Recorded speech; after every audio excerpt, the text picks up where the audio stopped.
cigarettes where they're supposed to be eyes. And William Butler Yeats. Oh, the Irish seemed wired last night. They tried to separate. Hey, what's happening? It's me. It's Mike. Your pal, your friend, your podcasting buddy, hand in hand with you, skipping through the marigolds, talking and listening and doing all of those things together. You and I, we're symbiotic, our relationship. You sit there, you listen, I sit here and I talk, and there's a conduit, there's a microphone and a laptop between the two of us. I'm stalling for time here in the beginning, because first of all, it feels like my mouth's kind of juicy. I hope you're not getting juiciness in your ears. As you've shoved your iPod vaginas as deep into your ear canals as you possibly can to give yourself the tinnitus that I'm growing old with. Oh, my Lord. I tell you what, my ears are ringing. They're ringing all the time. You ever heard that phrase, like if your ears are ringing and someone's talking about you? Oh, my God, are people fucking talking about me? All the time, everywhere, God damn it. I'm going to quote Chrissy Hind. I'm the talk of the town. All right, so if you've noticed... First of all, I don't know what the running time for this fucking thing is, because I have a plan, and I was going to announce this and tell you guys about it, but here's the thing, you know how bad I am at that, because if I tell you, and then something happens, like where, I don't know, I don't do the fucking thing I said I was going to do, I feel like a tragedy. When you be a little time and you don't know why it's tragedy. That's a song by the Bee Gees, and I don't know all the words. You know what? I'm not sure if I know all the words to any one particular Bee Gees. I just got to be staying alive. I must know all the words to that, right? But also, I could have faked my way through some things, because when it opens, it's like he's like, I have no idea what the fuck he's saying there. Deep in my soul, but you lead it, you lead it, right? Well, that's Night Fever. That's not even Staying Alive. See, I don't even know the fucking words to that one. I don't know the words to Night Fever. I don't know the words to Staying Alive. Wait. What if I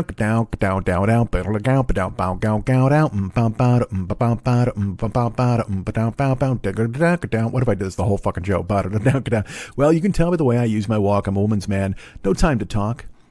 I can't do. I just faked my way. Kick my eyes till I am gone, and it's all right.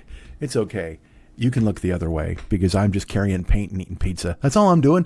That's me, man. Tony Manero. If they made that movie now, if they remade it, there'd be like Tony be doing the strut, and there'd be a record scratch. Yeah, that's me, Tony Manero, carrying paint and eating pizza. I'll bet you're wondering how I got here.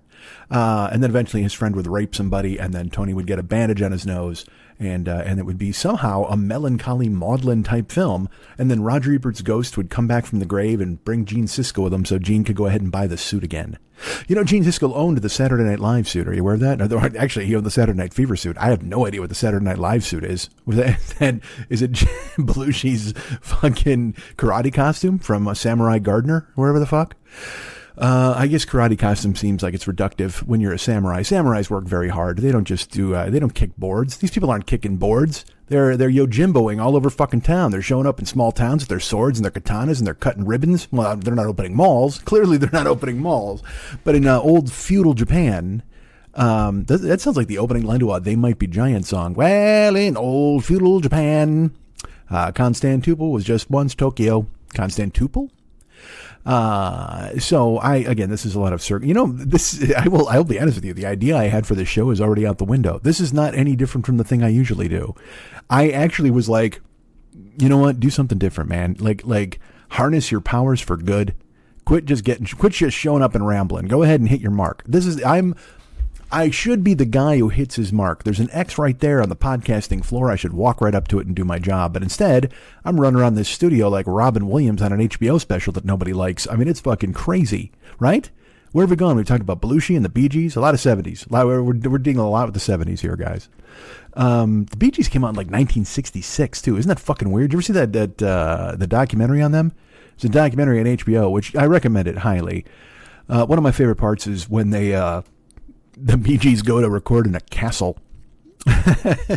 just because I like seeing how rich people live their lives, you know what I mean? And I just love the idea of, they're like, you know what, man?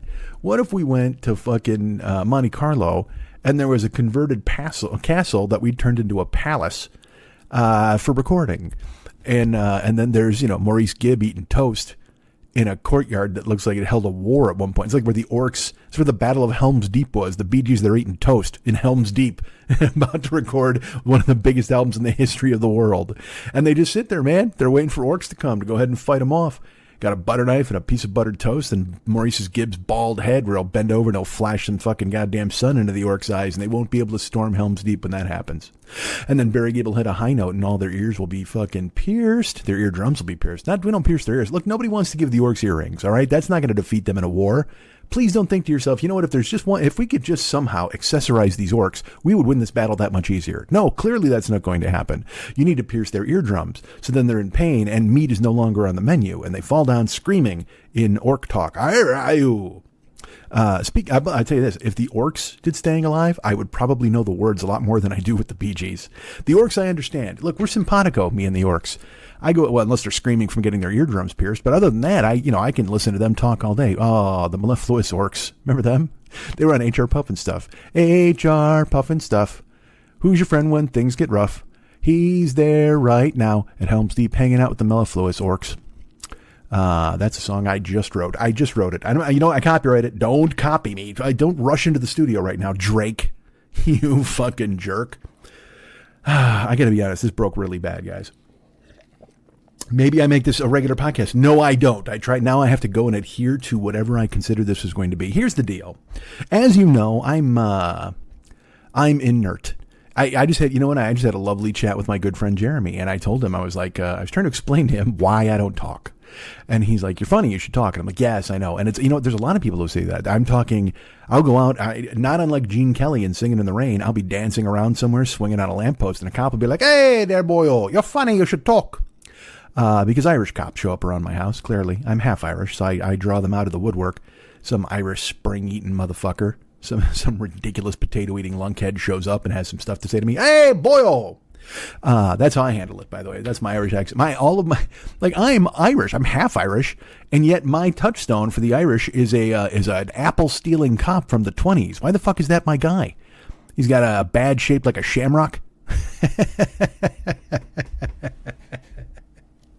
Chasing Charlie Chaplin down the fucking street while his pants fall down. Fuck this Irish cop. Fuck you, McGillicuddy. Get a fucking real job, you shamrock wearing fucking biscuit eater. I'll tell you what, folks. I love myself, clearly. It's very obvious that I'm full of myself. I'm full of emotions and love for me, the guy that I am, and the guy that I hope to be one day. I'm certainly aspiring. You know what? I'm in my pupil stage. That's all I am. You've been with me for 14 years. I'm like a cicada. When the fuck do they come out? Every 14 years, right? So that's me. I'm just pupa. You can't fucking bitch slap me now. For 14 years, you've been waiting for me to turn into a winged cicada and sing that cicada song, which is not as attractive as the song sung by the mellifluous orcs, clearly. But at the same time, I don't mind singing a cicada song. You ever see The Beast Within? There's a guy turning into a cicada. And it's not as pretty as you would think it would be. Although I can't imagine anyone at home is going, boy, I'd love to see a guy turn into a bug. I'll bet that's beautiful. No, I can tell you this. You know who knew it wasn't beautiful? Me and Kafka. That's it. And now you're like, well, Mike, it's Kafka. And I'm like, fuck you, man. Get a job, you Irish cop. What are you, the word police now? Because I'm half Irish. You won't let me get a job in this country unless I'm up on a skyscraper eating fucking Ritz crackers. Probably not even Ritz crackers. You wouldn't even give me saltines, would you? I'm the Irish. You're chasing me up a skyscraper and making me eat some fucking apple core. That's all we survived on, the Irish back then. The fucking Italians, they had a bunch of pasta. They lived in there's like 18 people in a tenement room. It was making gravy. And then there were the Irish, and that was the same deal. There were like 24 people in a tenement room, and they ate apples that a cop stole for them and brought home. That was it. They all trust fucking O'Malley the cop. He was out there. They're like, hey Boyle, can you bring it back? Can you bring us back a Macintosh? And then here's what happened. He brought back a priest. And they're like, whoa, Boyle, why are you bringing a priest here? And he goes, you said you wanted Macintosh. And he goes, no, we wanted an apple. Hey, Macintosh, get out of here. I don't know why the Irish became Italians at that point. Look, I don't do voices. I certainly don't do accents. You can think that I do. Well, you know, actually, I'd prefer that you thought I did. Tell people I do. If anybody asks, hey, man, what's that podcast you listen to? Just go, you know what? It's a guy who does accents. Impeccable. You know what? If you think his McGillicuddy is good, you should hear his Macintosh. You You should hear his Bee Gees. This guy sounds like a guy turning into a cicada and a fucking orc getting its ears pierced. It's fucking beautiful. This guy's a king. Not a king though, by the way. We don't have kings. We don't have rulers. Back off, man. Quit telling me we're going to elect a dictator. I don't want to hear it. I want a regular government. I don't even know what the fuck that is anymore. Does anybody know what that is? A regular government? Regular government would be, I don't know, somebody who left me alone and didn't make potato chips cost $7 a fucking bag. What the fuck is wrong with this world? Everything has gone to hell. And here's my favorite part is when, and I'm just going to get like, I shouldn't do this because this is not what the show is supposed to be, but I'm going to do it anyway. My favorite part is when everybody's like, Joe Biden, you fucking dick. Potato chips cost $7. And then in the next breath, they're like, if we could just get Donald Trump in there, these potato chips wouldn't cost $7. It's like Donald Trump has any concept of what potato chips cost. Like he would immediately storm the Lay's headquarters and demand that they somehow lowered the price of sour cream and onions for his degenerate followers. I think it's so fucking dumb. I love when they look. I'm not advocating for anybody at this point. I'm just saying I love when they talk shit about fucking Biden. They're like, fucking Biden, I can't believe it. I went to the store, pasta's fucking $80 a bag or whatever the fuck. And then they're like, really? What do you think we should do about it? Let's elect the fucking idiot who thinks we should put bleach in our veins. Should we hire that guy? Because I tell you what, if there's one thing that guy's got a handle on, it's noodle prices. There's a guy. I've often looked at Donald Trump and I thought, you know what? If I want to know how much a bowl of Cavatelli's going to go for and get it at its best price possible, I'm bringing in my Donald Trump bulldozer. He's going to work. Blue fucking suit, red tie, orange face, and ridiculous cotton candy hair. That guy's going to get me the best fucking deal on fucking elbow macaroni you've ever heard of in your goddamn life. That is my noodle bully. Fucking Donald Trump is my noodle bully. You fucking dummies. Oh, Christ. I don't know. Everything's over, right? And I hate to say this. I say this on stage, too, sometimes. I have to think of a funny way to frame it, because when I say it, it doesn't sound funny anymore. Because I'm just like, everything is shitty, and everybody's bad, and it's really weird to watch a country go down the drain. Everybody's like, encore. That's what they want. Everybody's demanding that I have an encore for them. Oh, please, step right up to the microphone, sir. Tell us more of your philosophies that make us feel protected and safe. Look at me drinking water on camera. Camera, microphone. I don't know anything. Human, what is that? What's that test that Trump took to see about his cognizance? He had to point out like what a beach ball was or whatever the fuck. Elephant, boy, beach ball, Camaro, whatever the fuck that test was. That should be the name of the show. But it shouldn't be, because this is a different show entirely. And I know you're thinking to yourself, well, see, Mike, your baser instincts didn't allow you to fit a format. And you're not wrong. I can't lie. You are absolutely not wrong. And by the way, this entire show is an April Fool's joke. It's April 1st. This whole thing, anything I tell you, don't believe me, because it's obviously false. See, that's horseshit, because I'll tell you this. You know how like New Year's Eve is amateur night for the partier? The guys that, some guy who's like home for 364 days a year, and then New Year's Eve shows up and he's like, oh boy. He gets out his best bow tie and he's like, I'm going to go have a gimlet and a Rob Roy and I might get a little tipsy. A flaming rum punch with somebody in pajamas, please. One of those assholes, right? That's those guys, right? Well, then you go the other route. That's because it's amateur night. But then you got a April Fool's Day. Now, I would say this. April Fool's Day is amateur night for comedians. Like, everybody thinks they're fucking funny. Hey, what's on your shirt? Doink. I just broke your nose. Hoo-hoo, hilarious. All right, I'm going to go ahead and run away from you before you hit me. I mean, it's just nonsense. People always say, oh, is that dog shit? No, it's a couple of ho-hos I put on the floor. Watch, I'll bite one. What? You switched the dog shit? You pulled a reverse joke on me. Chomp, chomp, shit eater.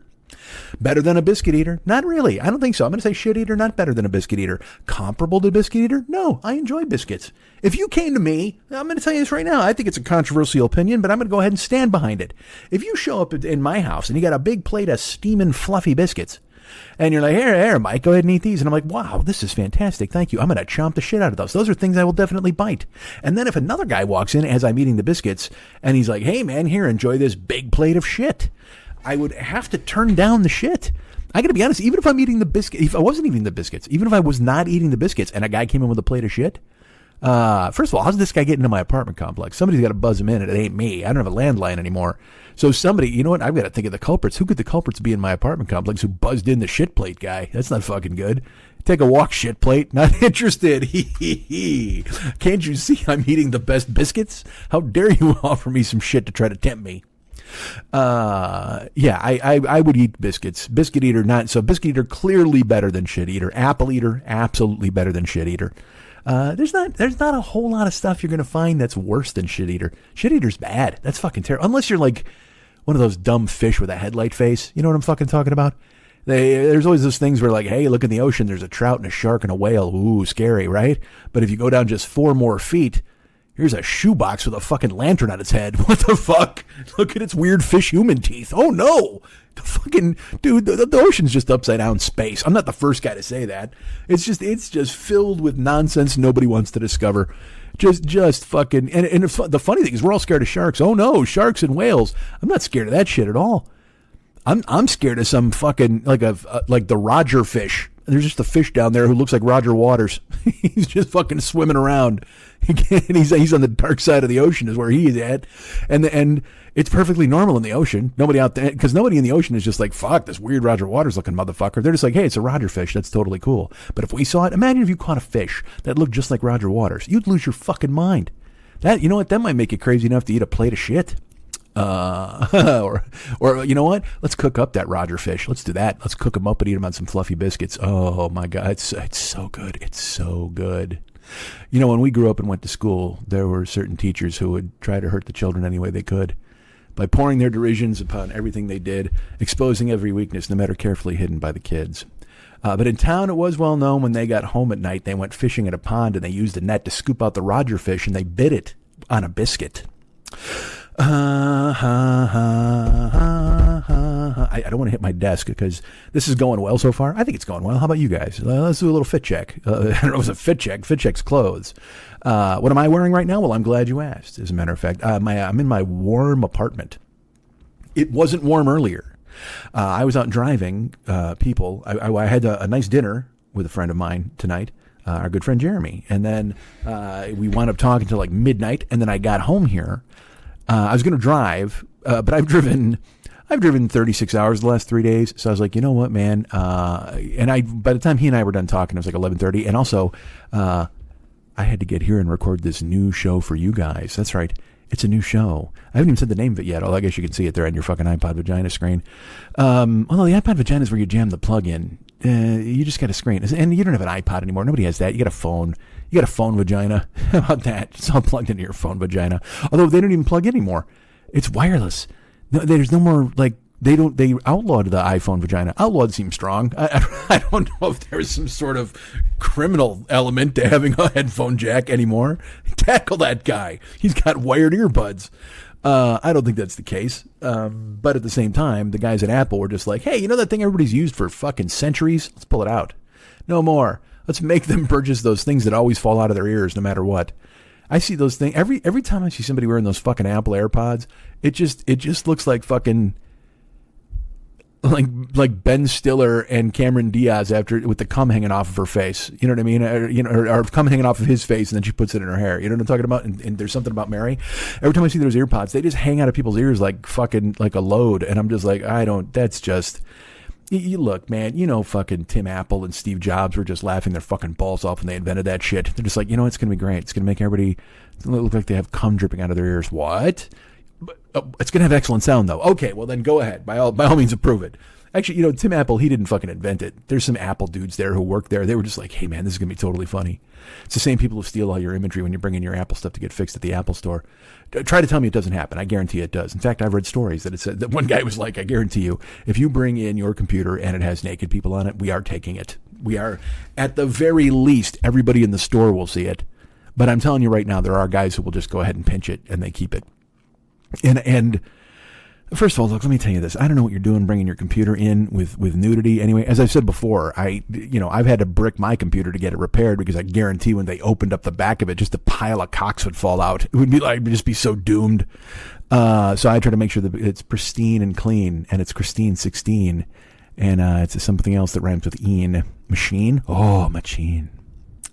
All right. So this show is it's different.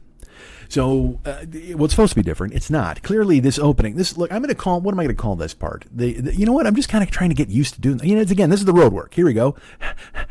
It's me and Muhammad Ali just out there jogging at 6 a.m, trying to get into shape. When everybody else is sleeping, we're out there jogging so we can knock them the fuck out in the jungle. You heard me? Who wants a piece of me at the Rumble?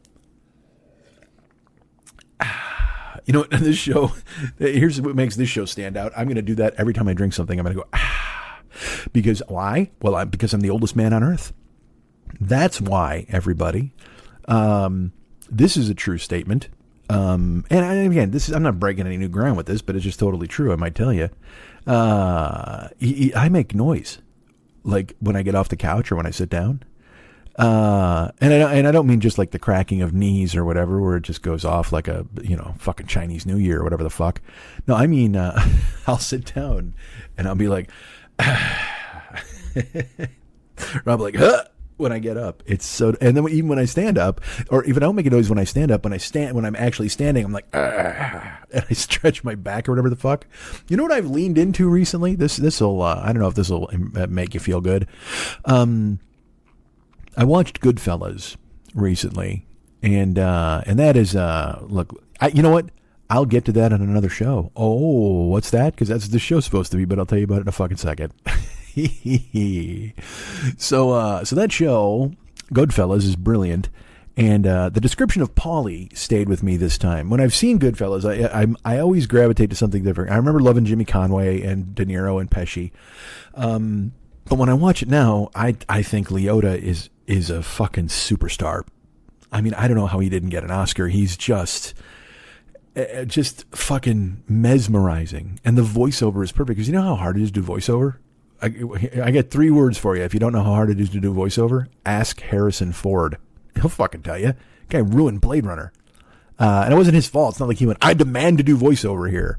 No, he was busy getting high and putting in 4 earrings. He got pierced more than the orcs. And then they came to him and they said, hey, you know what would make this work a lot better if you did some fucking voiceover. And Ridley Scott goes, this is not my fucking idea. It's some fucking jag off at the studio. And Harrison Ford's like, okay. So then I went down a hallway or whatever the fuck. And everybody went, wow, that sucks. And then later on they release it without it. And then everybody was like, wow, this sucks less. I'm teasing. Don't yell at me, people who love Blade Runner. We know Pris rules. And Tears and Rain. The Tears and Rain speech is fucking gorgeous. That makes the whole movie. And Pris's cartwheels, and then the fucking crazy triangle choke that she tries to put on our boy. He's our boy. I don't know if you know this. He's our boy. This guy. What the fuck? I can't pull his name. Oh, I know it's Harrison Ford, but I'm trying to remember his name in the movie because I have the name Dalton in my head for some reason, and I have the name Rick because Rick goes with Dalton because of Once Upon a Time in Hollywood. Decker. Is that his name? Possibly. It could be Decker. I have no idea. Let me ask you this. Is it Becker? Was he a physician of some note who wound up having? Did they spin off into a sitcom from Blade Runner? Was it Double Decker? Is that a possible thing? I got to tell you, this show is not supposed to be this long. I mean, it was clearly. I was just going to talk, but I didn't put any ice in my water. So like every time I take a sip now, it's getting a little warmer because I don't know if I ever finished this, and I didn't. I'm in my very warm apartment. I had dinner today with our friend Jeremy, and then I just came home, and it's freezing outside here in LA, and it was freezing in my car, and so I got in the house, and I was like, you know what I'm gonna do, man? Because I'm just gonna turn the fucking heat up, and so I want to soak up the sun, which is true, but it's not relevant to the story. Although I guess it is. I want to be warm either way. Soak up the sun or sit in the heat. I turn the heat up, and because I live alone and I can do whatever the fuck I want, did I turn the heat up to 77? Yes, I did. I don't give a fuck. It's an apartment too. I bet everybody in the apartment building is sweating because I cranked my heat up to fucking 77. And on top of the 77, guys, I'm wearing sweats. I'm wearing socks. Because normally in my house, I wear a t-shirt, I wear shorts, and that's it. And boxer briefs. Like, I'm not trying to be all suggestive or whatever. Guys, guess what? It's only a thin layer of shorts between me and you. Ha ha, cock. No, it's not that. What I'm saying is, because I have, so right now I have boxer briefs on and sweatpants and socks. but then I also have a shirt on, and then I have a hoodie on top of it, in addition to having a 77-degree apartment, which may actually be 80 at this point. I don't know, because what you do, I don't know the science of fucking heat or how it works, because there's no way it just stops right on the number. You can't tell me that the plastic fucking switch on the wall knows to stop at 77. No fucking way. And also, I live in an apartment from fucking 1950. You know what I mean? Like, every time I come home, I have to watch out for a gumshoe. I mean, it's fucking terrible how old my place is. It's awesome. I love it here, and it's not the worst for wear. But oftentimes I will come home and Barbara Stanwyck is trying to hatch a murder mystery with me, and I'm like, I don't want to kill your husband. I mean, no matter how many times you fuck me. And I will tell you this, by the way. There's a movie where Barbara Stanwyck tries to get Fred McMurray to kill her husband, and it's an insurance thing. And the best part is, like, Fred McMurray's an insurance guy, and then he sees her at the pool. She's got an anklet on, if I remember right, and that's what sets his mind off. And I got to be honest with you, because I heard it on an old-time radio show, and I haven't watched the movie. Double Indemnity, I think it's the name of the movie, and the radio show. But, like, she's at the pool, and she's wearing a locket on her ankle, and he notices it, and it, like, drives him fucking crazy. And it's like a 1950s movie or whatever. And I'm sure that seems quaint to some people now, but I have to be honest with you. If someone's like, oh my God, he saw an anklet on her and whatever, and he went crazy. I'm telling you right now, in 2024, April 1st, the year of our Jesus, anklets drive me out of my fucking mind. Bracelets are also good, but any woman with an anklet, holy fuck. And I know there are people who are like, well, I had a tattoo on her ankle or her foot or whatever. I've been in a relationship with someone with tattoos on their ankle or whatever, and that sort of thing, or dated, I guess I should say, or, more casually, I don't know, whatever you want to say. So I don't need the ink. The ink is, it can be great. It can be really beautiful, but an anklet, fuck me. Toe rings. Oh, just, you know what? Katie, are you here? Because I need you to bar the fucking door. Oh, and I know this is telling you way too much about me. I don't care, because as I'm 56 and just dying as I speak right now, just decrepit and aging and about to turn into dust like a mummy. But you give me an anklet and you give me toe rings, and I'll tell you that, and you get white toe polish. Fuck me. And what's really funny? I don't know how many of you find people are paying attention to the TikTok out there. There's plenty of TikToks, and there's stuff that goes viral on TikTok, like, hey man, everybody should drink this Comet Cleanser or whatever the fuck. Hey man, who likes pears? I do. What if I fit one in my ass? You know what I mean? It's like, all right, good for you. Does it light up? Because everybody else has a light up thing in their ass.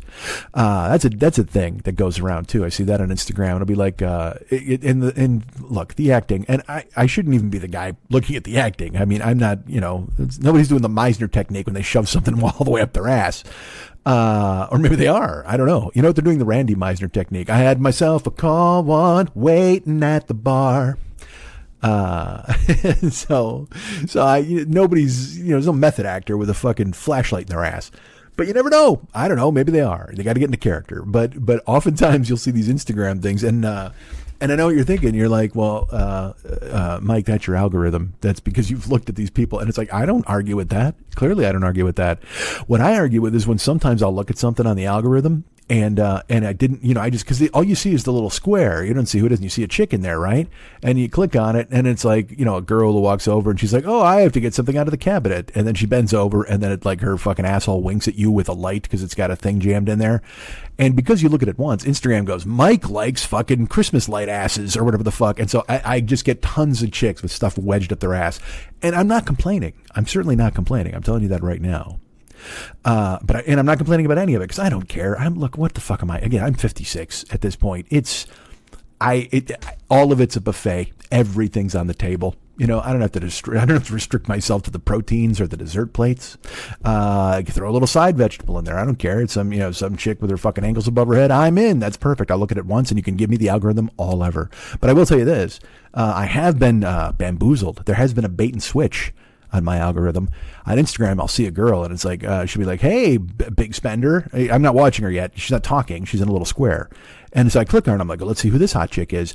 And then she's like, wow, you know why anybody watching this loves trans girls? And she turns around, she's got a cock or a bulge or whatever the fuck. And I just go, and it's this thing where you just go, you got me. You know what I mean? You're like, boy, oh boy. I tell you what, you snared me right in there. You had it's like you had a bunch of Skittles in a line, and I just kept eating them. And as I got right up close to your box, it turns out that the stick was there.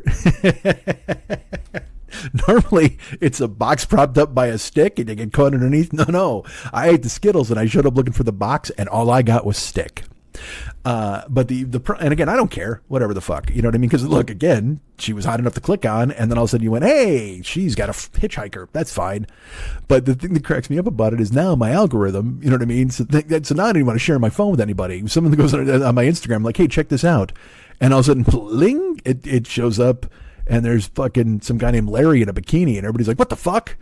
And I'm like, I don't know. I clicked on one thing, and all of a sudden I'm getting deluged with fucking cock bikinis. It's crazy. So then I have to be discerning. Like I have to kind of I have to put on a jeweler's loop looking for any bulge in the tiny square so I don't make it larger, not the bulge, but the square, and then get sucked into some algorithm cock tornado. You know what I mean? Where I'm just like, oh, because here's what I worry about. If you accidentally click on like 3 of the cocks, first of all, obviously that's a jackpot, and you get all of the money. The progressive pays off at that point. If you click 3 cocks in a row, the progressive pays off, and you get just all gold coins come pouring out of your goddamn phone. If you accidentally pick. And look, nobody picks 3 cocks in a row, clearly. But if you pick, as you're clicking around, and again, this tells you a whole lot about why I'm not doing podcasts. Mike's sitting on a couch clicking Instagram squares, looking at fucking porn, or whatever porn might be, or playing the pause game. That's a big thing now. To be some chick, and she's just like, hey, can you pause fast enough? And you just try to catch it with your thumb, and there's like a nipple. And every time I do it, like I get sucked into it. I'm dumb, and I'll go, all right, I want to see this chick's nipple. Bang, and I don't get it. And I'll get it on like the 3rd or 4th or 5th try, or the 20th. And then you're like, all right, there was her nipple. Wow. Because again, the 7 minutes I spent trying to see this chick's nipple, I probably could have gone to her profile, gotten her name, and then Google search nude, whatever the fuck, and found her OnlyFans. And you know what I mean? Because I'll just tell you this. There are some bot sites that scrape OnlyFans, and they'll have images of people. I'm just letting you know that out there. If you ever see anybody on OnlyFans, you're like, boy, oh boy, this person sure is attractive, but I couldn't possibly subscribe to their OnlyFans. Well, here's what you do. You go Google like OnlyFans leak or OnlyFans this, and be incognito when you do it, though. Please be incognito, because again, this is the reason I have to brick my computer, because I show up and fucking cocks come tumbling out, just like a goddamn mixing bowl full of pussies falls on the fucking desk, and they're just like, dude, what's going on? I go, I don't know, man, shake it out. You guys tell me. You're the experts. So. Oftentimes you'll wind up clicking the old algorithm, and then you get, like I said, swept up into a cock tsunami that you didn't mean to get a part of. Not like I care. I don't give a shit. Because again, they're not showing their cocks, just a girl with a bulge. You're like, all right, you win. You got me. At that point, you're just like, all right, well, and again, you can't argue because in the little square, she looked great. And then you make it bigger, and she still looks great. She just, again, like I said, she's just got some parts I'm not used to, at least not on somebody else. I mean, I got my own, clearly. What was I saying? I was telling you something about something. I don't remember. We got fucking shoved into trans Instagram posts. What the fuck? I can't. I can't remember, because like in my brain. Blade Runner voiceover. Hold on, we're getting there. We're going backwards. Doing a voiceover. Because there was Ray Liotta, Goodfellas. Hi, how are you? I just made that work. Remember the early days when I didn't have to go fucking 15 steps and take off my shoes and socks to count how many fucking references I made before I got lost? Goodfellas. I've leaned into this. Like I said, I watch it a lot now, and when I watch it, Ray Liotta is the superstar, where I'm just like, this fucking guy is amazing. He's incredible, the voiceover. Lorraine Bracco steals the movie. Fucking, what a cast, what a movie. It's so brilliant. But I will tell you this. Here's what I've been leaning into recently, as I've watched it twice in the past month. Paul Sorvino, who plays Paulie, and when he's first introduced, they're playing grab ass outside of the fucking cab stand, and Paulie just walks to the doorway with his cigar, and he looks at everybody. He doesn't say a fucking word. He just looks at Tootie. He looks at fucking what's our boy from Sopranos? Whatever. He looks at all of them, and he just looks around. makes kind of like a sour face, and then just goes back in. And they're like, you did that. No, it's your fault. No, you did it, or whatever. But the description of Paulie that Ray Liotta gives is Paulie was a big man, and Paulie, he might have moved slow, but whenever he did move, everybody knew it meant something. I believe I'm paraphrasing, but he says Paulie might have moved slow, and he goes, but that's only because Paulie didn't have to move for anybody. Like the way he says it is so glorious. Paulie might have moved slow, but that's only because Paulie didn't have to move for anybody. And I've been embracing that. I've been leaning into slow. I've been leaning into moving slowly. I know that sounds weird, but you're always rushing. You're rushing into the store. You got to grab this, rush to get the mail. Oh, I got to go over here, rush to do the lawn. You know what? But I've been, like I said, first of all, I stand up and like Paul Gleason, fuck. But that happens. But then I'll get out of my car, and I don't really get out of my car. I more or less unfold out of my car. Now, is this because I'm driving 5 hours at a time and everything's atrophied and I have to somehow go do my best to climb out? Yes, clearly it is. But I will unfold myself onto the car, and then I'll stand up at my great height, close the door, and then I'll just kind of stretch shoulders, and then I just walk with purpose. Like not I used to play Red Dead Redemption. I'd be like, walk with purpose, walk with purpose, walk with purpose, when a guy walked fast. Well, no, man, I don't walk fast at all. Like and I'm not shuffling. I'm walking, but I'm walking slowly because I don't have to move for anybody. And I've been leaning into that feeling. It's this thing where, we always joke, I'm old. And if you're old, you think to yourself, I'm old, but I don't really feel old. I'm young at heart. I'm spry. Yeah, I mean, I don't feel 56. You know what I mean? But at the same time, there's some joy to take in acting every second of your age. And I mean that in a couple different ways. One, in, like I said, when you move slow, like I get up and I unfold and I just walk into the store, walk up and down the aisles, grab whatever I need to grab, leave, but slowly. And there's no rushing, there's no pushing or anything like that. But also, and I've been working on this, and this is a lot more hard than walking slowly into the store. A lot more difficult. It's the leaning into being 56 so you don't care to get mad or angry at anything that doesn't matter. And you start to kind of step back, and then, because again, if you choose I'm not going to get mad at anything that doesn't matter, and then it's a very quick realization to the fact that nothing matters. Like nothing. There's no reason. And I've talked about this before. When I was a kid, I was vibrating. I was ready to go. I was ready to fucking throw down, all this kind of shit. And now, man, I'm there's just, it doesn't seem like there's any reason to get mad at anything. Now let me preface that. I should actually alter that. There's plenty of reasons to be mad. All right, and you know how I feel. It's weird watching things fall apart in real time, and I don't understand how certain people can feel certain ways about certain things, and because I think I'm on the right side of history, and I think I believe a lot of things that are right, but there are people who think that everything I think is wrong. I know this. That's fine. Go ahead and live your life. But to take every second of your age and think to yourself, well, you know what? Because again, when you're a kid, I will say this too. Everything does matter. When you're 24, it seems like everything fucking matters. Fuck, my work, I got to get this. Oh my Christ, I'm late. I got to get moving. Oh man, I got to get a house. I got to hustle. I got to do this. And now, man, I'm almost dead. And I don't say that with any joy, and I don't say that in any sort of, it's not a cautionary tale or whatever the fuck. It's just the truth. Every single one of us is on a, I don't want to, I'll say it the way I was going to say it, and then I'll clean it up a little. But I was going to say, every single one of us, every second of our lives, is just on a slow, inexorable march to death. Okay? Now, the thing is, that doesn't sound good. It certainly doesn't sound joyful, and it doesn't sound like anything I should have said out loud, and yet I did. But here's what I'll say. All of us have experienced so much life that as you look forward, perhaps there isn't nearly as much life left to experience, so you need to learn to enjoy every single second that you have coming to you. Now, do I do that? I don't. I'm just as guilty of getting pissed off and mad or whatever the fuck about anything, or worrying. You know, when the lights go out and it's, you know, it's always when you go to bed, you lay down, you're like, money. You know what I mean? That dumb shit happens. But there's something to be said for just embracing every second of your experience and where you're at. You know, I see people all the time, you know, you see it everywhere. People pretending to be young. People who, and look, I will tell you this. I don't care. You want to get your tits done? Go ahead.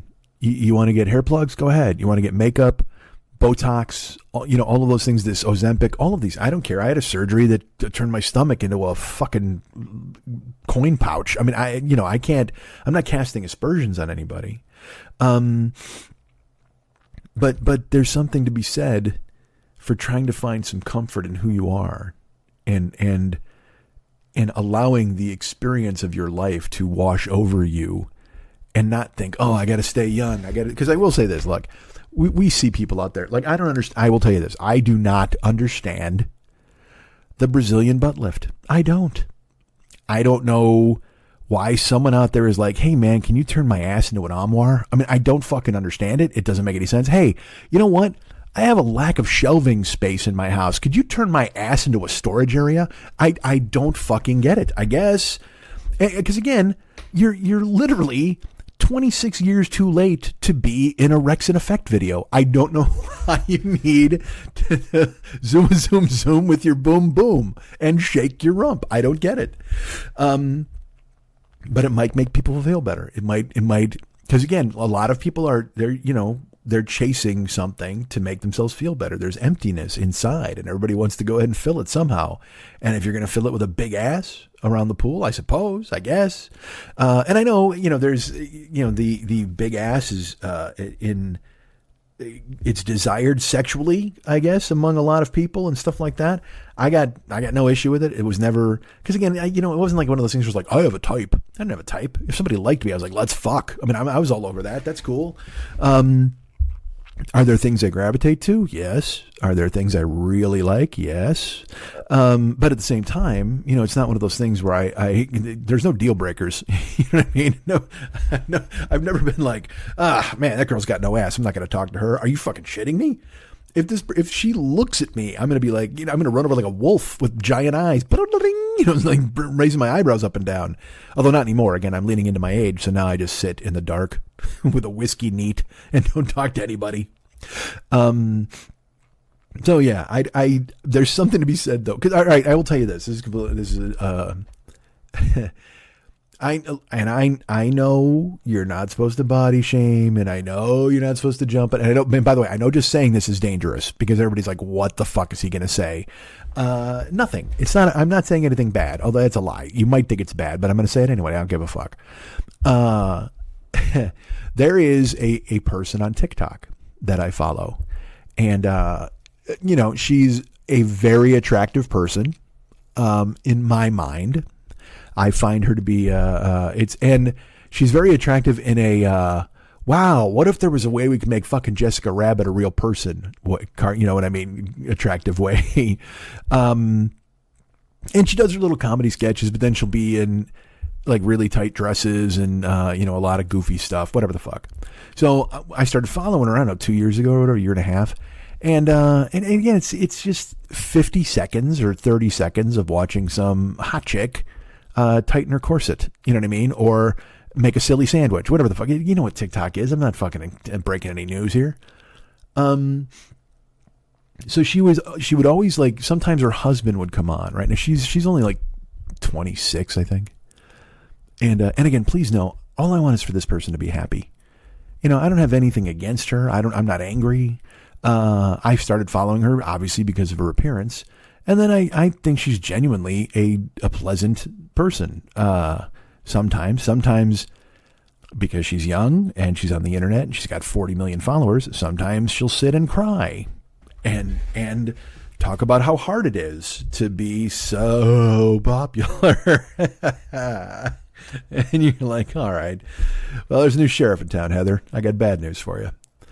But yeah, so she whatever. So then she would have her husband on it, and she would never show his face. Okay, that was the deal. And she would buy these outrageous, because I can't imagine what kind of money she has from her following. Because again, 40 million people, and she would partner with people sometimes. And look, I don't know how you fucking monetize that stuff. I got no idea. I'm barely doing, and again, I'm not doing anything. I'm getting the bare minimum because I don't exactly. It's not like I'm out there tightening my corset for everybody, I guess is my point. She's putting up 2-3 videos a day. And I am talking to you for the first time this spring. Holy shit, that's terrible. Saying that out loud is fucking awful. Dudes, this is the first time we've talked since this spring. What a dick. So, sure enough, she would bring her husband on, and he was really super tall, or at least the trick of the camera. So you would see him from like the shoulders down. And she'd be like, oh, yeah, we just bought this old vintage car and he's teaching me to drive, or, these different, whatever the fuck, all these different things. And her husband was, I think, a lot older than her. That was my guess. But, everybody seemed happy. Everything seemed to be fine. So then all of a sudden, and it's so funny how you can see this happening. And I feel dumb even saying it. I'm so dumb. But then she started, this is after a year or so, a year and a half of me like checking her page. She started to post videos with other creators, and they were always dudes. Like I think she did it with like 2 different dudes, because a dude with like 20 million followers or 100 million followers, and her 40 million. Like it was like a superhero team up of TikTok. And in the in the comments, somebody's like, "Oh, I just can't believe you're here. This is so amazing." Blah blah blah. But then like. And then in one of them, she like fell into a guy's arms or something. And I'm like, all right, well, that's, I'm not sure how old man husband who is buying you vintage cars is going to feel about this. Not that she doesn't have her own money, but again, all I know is what this woman shows me. Okay. Clearly.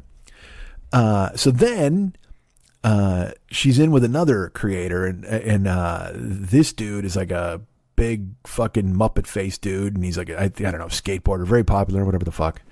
And then she puts up a video, and her thing is like, hey, nobody gets to judge me. And she does this like long thing about how now he's her boyfriend, she's divorced, she's moved into a new house, and that's just the way it is, and you guys need to stop commenting and being mean and blah blah blah. And I'm watching, I'm like, oh, it's, I don't know. I guess it is really hard to be this popular on TikTok, and who knows? And I have a very, like, dude, she's got 47 million followers. I might have 47, period. But there are people out there who send me emails or whatever the fuck. Like I told you, they're mean. Some people are shitty, and they'll leave shitty comments or whatever the fuck on YouTube or on Twitter. It happens. So, and every time it happens to me, I'm like, aw, that left a mark. Well, I can't even imagine opening your life to 47 million people and having them all, because then she gets a divorce, and then they're all like, I knew it. I knew you were messing around with this guy, and your husband's probably, everybody projects their insecurities on this poor girl. But her whole life is in fast forward, and she starts dating this guy, this other influencer, and then they start making videos together for each other's channels. And this dude, by the way, is tatted up from his fucking scalp to his ankles. I mean, he's one of those guys, right? Nothing wrong with that if that's what you like. So all of a sudden, she shows up and she's like, oh my God, you're not going to believe this, guys. And she pulls up her shirt, and she's got like a huge stomach piece. And it's like flowers, and it's in progress. And she's like, oh my God, I've wanted so long to get a tattoo. And then everybody's like, you did it because your new fucking boyfriend's a tattoo guy. She's like, shut up. I like tattoos. I love them. So then she starts getting different tattoos where she's turning herself into an android. It's just the way it is. On her neck, on her arms, and it's real futuristic Ex Machina stuff. I mean, it looks pretty fucking amazing because she's got all the money so she can get it tattooed. But then she'll put up a video where she's crying and she's like, I'm really not doing good, guys. I'm really not feeling well. I'm not making fun of her. I'm not. I recognize that we're in a weird place where maybe her most intimate conversation is with a phone and 47 million people. Maybe she doesn't have any real people in her life that she can lean on. She's mentioned a sister. She's mentioned a daughter. And then she put out a thing, my ex-husband, he wants he wants support from me, and I can't fucking believe it. Like, she puts out these angry videos, and in my brain I'm like, it was fun watching you lip sync Disney songs in your latex dress. Maybe I need to hear less about your divorce. Just maybe. I don't know.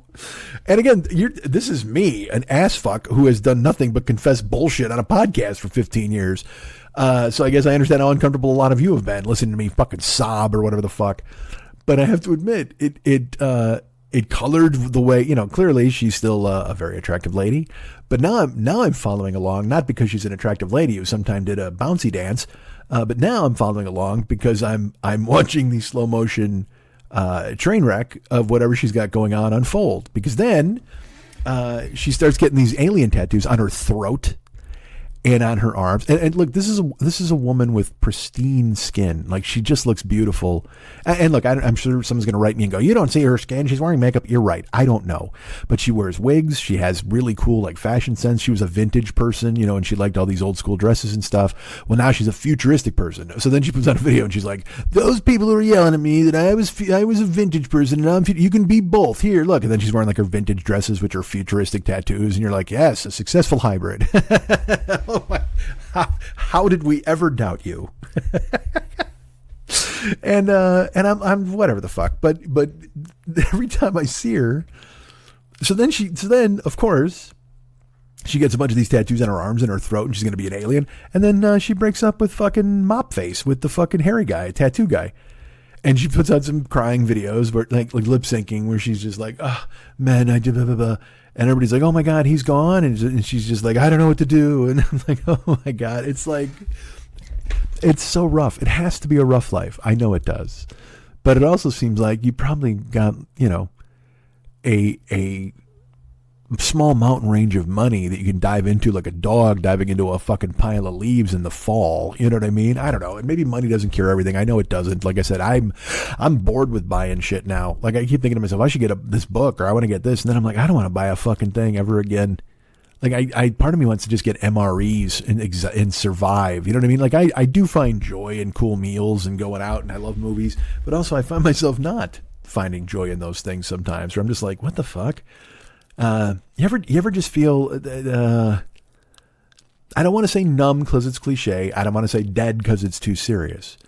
You ever just feel like you're just floating in a fucking sensory deprivation tank as you watch everything fucking fall apart and there's nothing you can do about it? And then you just fucking drift. You're just like, yeah, I guess we hate women now and they can't get abortions.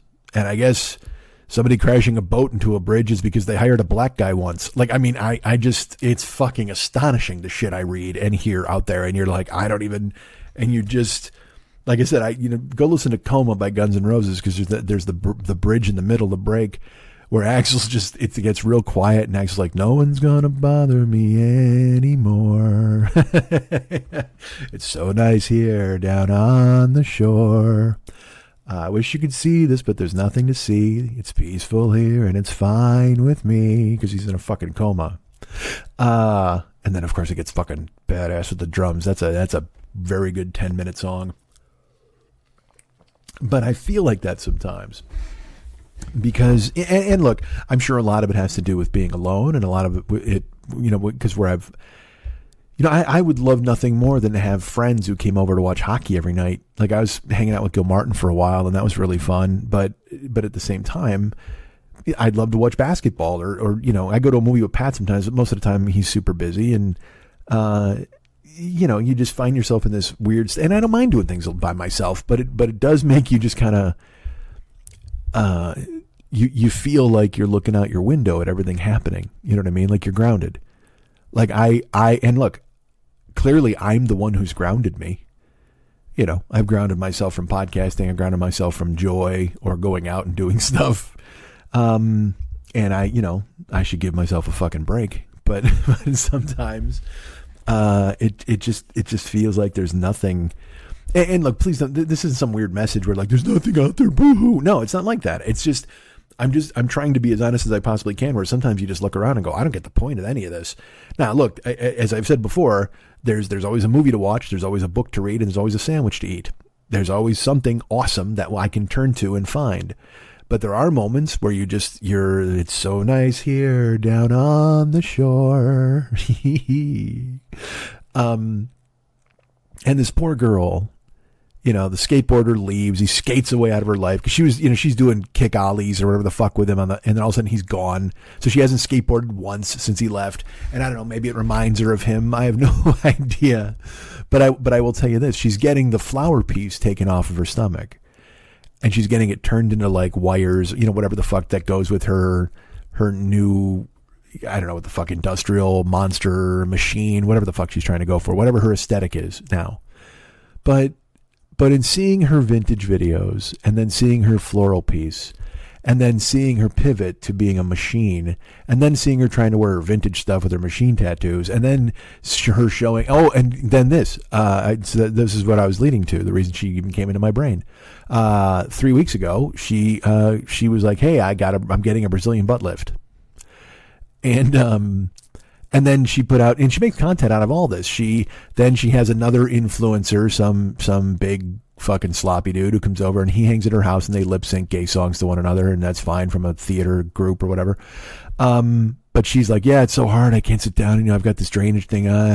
And in the comments, it's always people like, oh my God, you got a BBL. I'm so happy for you. I'm so excited or whatever. And it's going to go great with your machine tattoos and your final dresses. I mean, will it? I don't know if it will or it won't.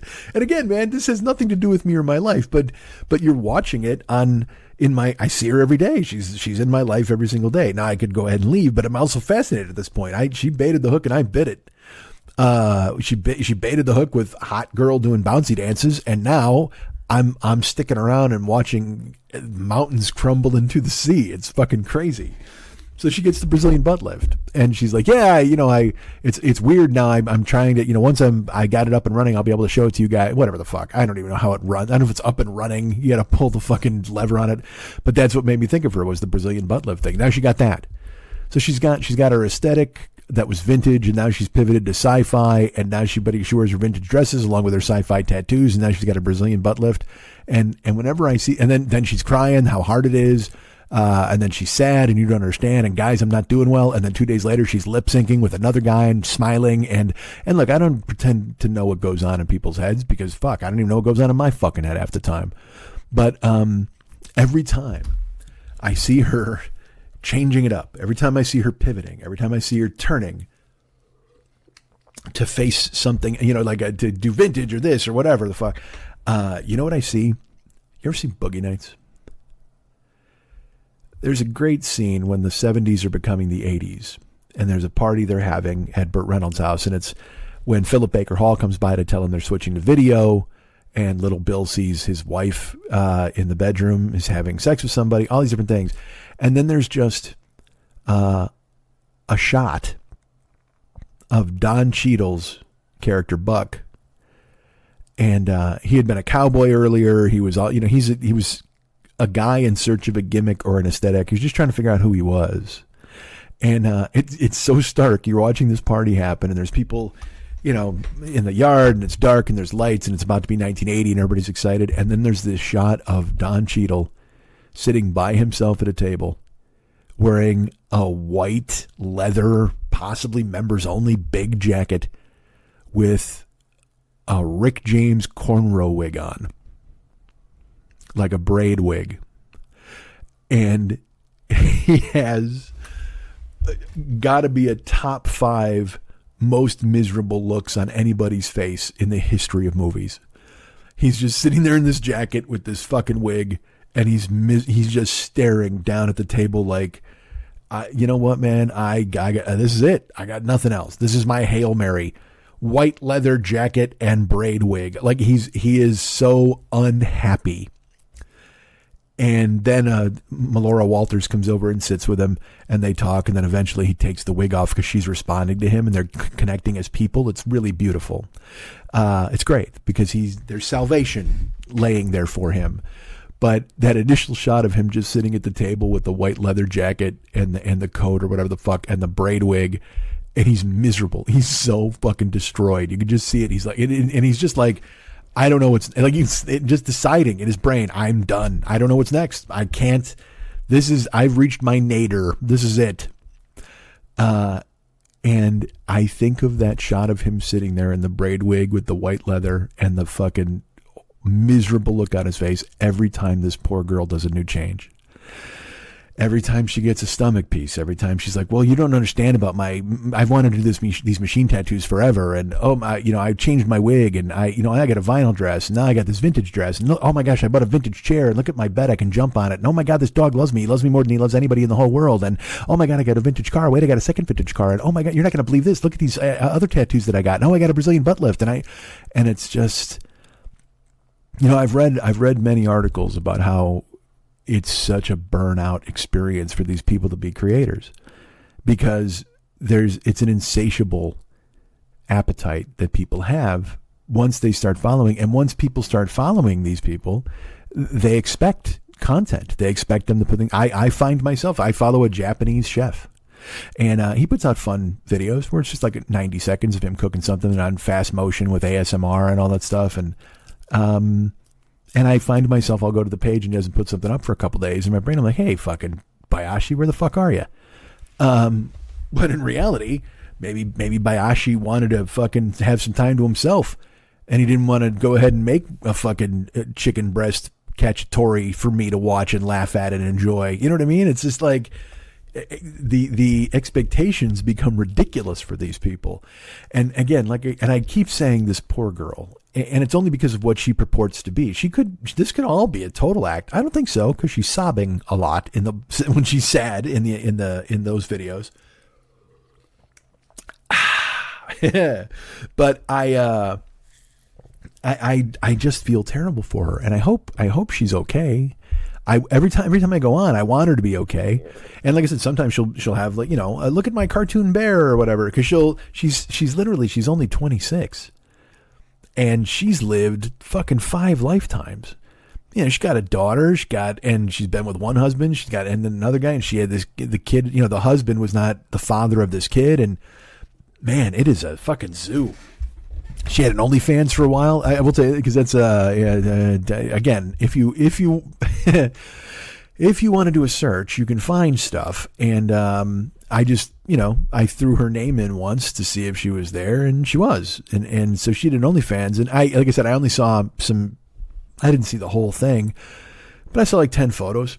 And in my brain, even seeing those, I thought of fucking Don Cheadle, because I'm like, see, she tried the naked route. You know what I mean? And maybe it didn't work. And so then she pivoted and she wound up doing the half naked route or wearing bikinis and it worked. Good for her. She scored, man. She planted her flag. And I hope she's okay. She's a young kid and she's going through so much fucking garbage. And I'm not helping by dedicating a huge chunk of this show that people hate me for to her. I can feel for her and I hope things go well, but at the same time, you can see something ridiculous and go, Jesus Christ, this is ridiculous. Certainly, I hope it goes better or well, but at the same time, you're just like, ooh, my good, I don't know what's happening here at all. This is fun. So, all right, we're having a fun lip sync video. Yay, it's great. Well, put that razor down. What the fuck is going on over there? And who am I to fucking say? I don't know. Clearly, because I am doing this show. And this is not what the show is supposed to be. This has turned into a 40-year-old boy episode, and that's not what this is supposed to be at all, for Christ's sake. Now, let me ask you this. Do I continue this in the vein of a 40-year-old boy episode, or do I pivot it into being what I thought it was going to be? Here's the deal. I should just tell you this. Like I said, I beat myself up all the time because I know what I'm supposed to be doing. I know what I'm good at. I know that I'm funny or interesting or whatever the fuck. And again, here's my instinct to where I go, all right, I'm not really funny and interesting. I'm fucking stupid. It's a dumb instinct. I don't get it because pretty clearly I have just done however long this show is now and held your attention with all of my brilliance. You know who this show is for? This show is for Chloe and Jazz. Was his name Jazz? I don't know. I drove some people around the other day and they started asking questions and they asked where I was from and where I lived, and they asked why I moved to Lake Tahoe, and I said, all right. I said, I'll tell you this if you want to know. And then to pass the time, I told him the whole story about going to work for a gambler and placing bets and carrying a gun, and then he lost and he was going to kill himself. And then I told whatever, by year one. Chaz? Maybe Chaz. Or Dad. I think it was AZ. Fuck, now I feel stupid. But they made it a point to ask about me and the show, and they said they would listen, and they won't. Clearly they won't, and that's fine. Because I don't blame them. I'm entertaining on a 20-minute Uber ride, but who knows when you got to sit down and put your earbuds in and listen to me wax rhapsodic about some chick I won't even name on the internet. What a jerk.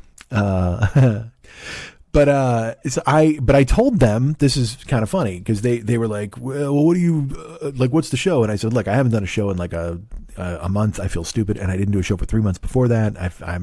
I'm terrible. And I said, and the reason I'm terrible is because when I do it, I'm good at it. When I do it, I'm funny. I'm and it's whatever. All of my insecurities bled out all over these strangers who asked, to their consternation, perhaps, but they did ask, and so I was honest. I said, well, look, man, I don't know what the fuck's wrong with my head. And I've said it to other people, too, where, as you guys know, because you listen, I'm someone who will be like, man, I'm fucking hysterical. And then I'm like, but don't listen to the show ever. It's so dumb, especially when I see the absolute fucking tsunami of unearned confidence that is out there on every single platform. Every comedian putting out some crowd work clip where it's a clunker and nothing funny happens, and you're like, this is fucking weird. Like, why would you think that this was a good thing? And it's like, because you know why? Because it's all about links and subscribers and engagement. I saw there was a comedian, and he's like, man, I'm almost at 1 million views on my clip, man. And I'm just an independent guy. And so then I went and watched the clip, and I was like, ooh, well, I kind of wish you didn't have this view. It doesn't, and again, it's just not for me. It doesn't mean he's not funny or good. People might love him and whatever the fuck. But man, and again, I'm talking in circles about nothing. I'm no expert. I'm not Shakespeare. Okay. So it's not like I'm sitting here pretending that I'm a genius and everybody else is dumb. But what I'm saying is that the bar is very low, and it's only going to help me because then I do this dumb shit and people are like, yay. So, the bar being low is what I mean when you see some crowd work clip or, and I will tell you this too. When you see all the shitty clips, then when you see Lori Kilmartin put out a clip and you're like, God damn, she is so fucking funny. So fucking funny. Lori Kilmartin, Jackie Cation. Clearly millions of comedians are out there who put out clips and they're funny. But it's jarring the amount of people I see do stuff or whatever. And you're just like, boy, this is awful, on Twitter or whatever the fuck. And then you'll see Lori. And I will tell you, I will say this, never a clunker. Does that mean that Lori doesn't have a clunker on stage? I can't speak to that. I haven't seen her live, except for Ed Pardo's game show. But I will say this, she knows what clips are fucking funny, and she shares them. And it's funny because I've been doing stand-up, like I told you, going up.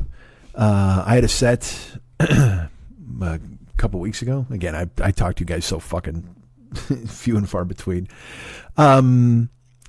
But again, it was Lenny's thing. And I went up basically in front of a room full of comedians. And here's where I've progressed to. I think I told you this the last time. I write jokes. And then I've been doing the jokes kind of one at a time. But the other day when I went up, I decided to do a chunk. Like I started to put stuff together. Like when I did that show at that golf course, it was the same thing. I tried to make, stuff as a routine. I had to put things together. Well, I did a whole chunk at Lenny's thing, and I did very well in front of comedians, that's a big deal that comedians would laugh, and they would clap, and then they would come up to me afterwards and be like, holy shit, dude, that joke or this joke, they're very kind. What I need to do is I need to get out of the bosom of Lenny's show and start doing shows, more all over town, which is, my driving schedule has become, because I don't know if you're aware of this, people expect money for goods and services. And I know that sounds strange. I don't know if you heard, Joe Biden has made the price of crackers go through the fucking roof. Go try to buy a Ritz right now at this point and bring it up on the skyscrapers with the Irish and the potato eaters. What the fuck? See, I remember some stuff I talked about. So what I told them the other day was, because again, I haven't done a show, and this is an idea I've been toying with forever. Because I'm so bad because I keep making these monolithic, oh fuck, oh man, I got to do a show now. It's going to be like 1,000,000 hours, and I got to do it, and it's got to be funny. And then if I do it and it's really funny and people love it, and then I'm like, yay, oh my God, I got to do that again in like 6 days. I don't know how this person gained access to my skull. I don't know how they've decided to squat in my brain, but they're there, and they constantly tell me, whatever the fuck. And you're so bored of hearing that, and I get it. So the point is, I've been trying to figure out a way to talk to you guys certainly more often and on a more of a schedule. And so here's the idea I came up with. And look, it's so dumb to even tell you this because you heard the different song that started this show, and you can see the name of this as I've put it in the feed. And here's the dumb thing, like because this is now, like I said, all right. Well, let me just tell you this. This is a 40-year-old boy spinoff, I guess we would say. Although, again, as I've said, this show is very 40-year-old boy centric. This particular episode, I did not plan on this, and it's because I haven't talked to you guys in a while and whatever the fuck. But also, maybe this is just who I am. So it's whatever I put out, just pretend it's new. Whatever I put out, just pretend it's a different version of that thing I did before that you liked, and you're predisposed to like this. This was a concept I came up with to, because I was streaming on Twitch and then doing the podcast once a week, and then I was like, but sometimes I want to talk to you guys about stuff that happens, or I don't want to wait until Thursday. And I know that sounds so dumb from a guy who hasn't put out a show in 5 weeks. I totally understand it. But the guy, the talent in me is like, you know what? Why can't you just fucking sit down and talk to people? That'd be fucking amazing. Because one time on Twitch, I said I was going to do a daily talk show in the morning, and everybody's like, oh my God, you have to. And I'm like, why? Nobody wants that. It's so stupid to say that when people are like, no, we would watch. And I'm like, no, you wouldn't. And I was trying to think of different things to do here. Like I thought of doing a sports show. I thought of doing a show with other people, like I guess via Zoom or something. These were all things that I considered, but at the same time, this is what I do. This thing, the talking into a microphone thing, booking guests and finding people. And like, have I thought about finding somebody to play off of? Yeah, sometimes, because that's kind of fun, but I also really love doing this. So the idea I came up with was I would still do 40-year-old boy episodes. I would get them back on schedule as soon as I could. Wink, wink. But in the interval of that, we're going to do this. Well, no, and no, bullshit. This isn't a replacement for that. Okay, but I will tell you, this particular episode is a hell of a lot longer than I thought this was going to be. I had a plan. Believe me, I had a fucking plan coming in here. And maybe it's because I haven't done a 40-year-old boy episode in a while that this is just bleeding out into this, or maybe this is just who I am, and I should embrace it and just go, well, this is the way it's going to be on all the shows. And I guess, I don't know, because then in my brain I'm like, well, the 40-year-old boy could be reserved for this, and then it's so dumb. Like, and I'm sure this is all ADHD thinking or ADD thinking or ECW thinking. I don't know. It could be all of those things. We always talk about how, the perfect is the enemy of the good. Because I can't do this until everything's just right. And instead I just wanted to sit down and fire away. But then in my brain, I'm like, well, then people are going to be mad that I don't do the same thing. And then they're like, or people aren't going to like this new thing if it's a different form. And so now, whatever the fuck. So my point is, going forward, I should just tell you. All right, so this is the show. This is what the show's called. Last Night at Schmitty's. You can see it there on your iPod or the fuck you got a phone. Last Night at Schmitty's. And you're getting one of these every day. I don't care. You don't have to listen to it. By the way, I'll tell you that. You probably won't. But what I'm telling you is there will be a Last Night at Schmitty's in your feed every single day. And the original plan was it's going to be me talking about pop culture stuff, because there's a lot of times where because this ties into my stand-up and stuff too, but there'll be a lot of times where I'll be doing a 40-year-old boy, and I'll be like, yeah, I saw this movie, but I don't want to spoil it. I don't want to make anybody mad or whatever. Well, this show is going to be for spoiling shit. This show is going to be about, all right, look, it's called Last Night at Schmitty's. Will it always be true to the concept that I did this last night?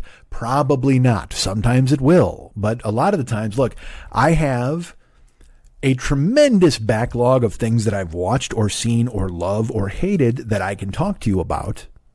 And it seems like, well, this would be an ideal vehicle to do that sort of thing, where I could just go ahead and do an episode of Last Night at Schmitty's and go, hey, man, Last Night at Schmitty's, we watched this. And then I could just give you my opinions on it and break down. Now, I will tell you this. That's kind of against every fiber in my being, because I've thought, like I said, people have been like, you should do a movie review show, or you should do a food show, or whatever the fuck. And I'm always like, you know what? That just seems like the lowest hanging fruit. Why? Because everybody does it. They do it on YouTube. They do it on Instagram. They do it on TikTok. And look, by the way, this has to be an hour by now where I've been talking. Nobody takes an hour to do it. Everybody on Instagram does it in 2 minutes, which, I don't know, man. I got a lot more to say about fucking ribs. Or I don't. I just like talking sometimes, man. And it truly might be about ribs. Sometimes I'll do a show. It'll be about a movie or two movies. Sometimes maybe I'll talk about a sporting event or sports events. Sometimes I'll talk about music or songs or an album that I love or I just discovered. Sometimes I'm going to talk about, food that I like. Did I say that already? I might have. A particularly enjoyable sandwich that I had. And my original vision for these shows, brace yourself. Now, here's going to be the funniest thing I've said all goddamn episode. My original vision for this was they were going to be 20 minutes long. And I will tell you, here's why. Okay. In the times I'm not doing shows, I'm lost in the wilderness, moving slowly because I don't have to move for anybody. And just doing that, there's a particular listener who I've mentioned, and I'll mention him again, my great friend Manny Mo.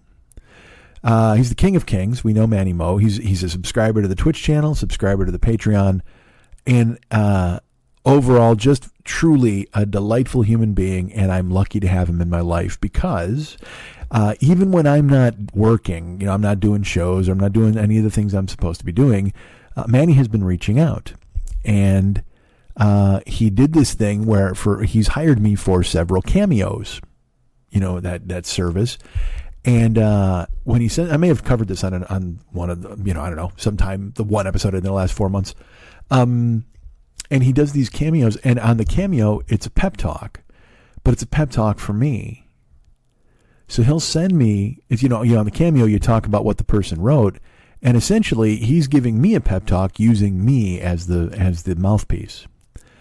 And it gives me great joy that he would do that, and that he would even still care. Look, I'm shocked that any of you still care at what I'm doing, and I'm happy you do.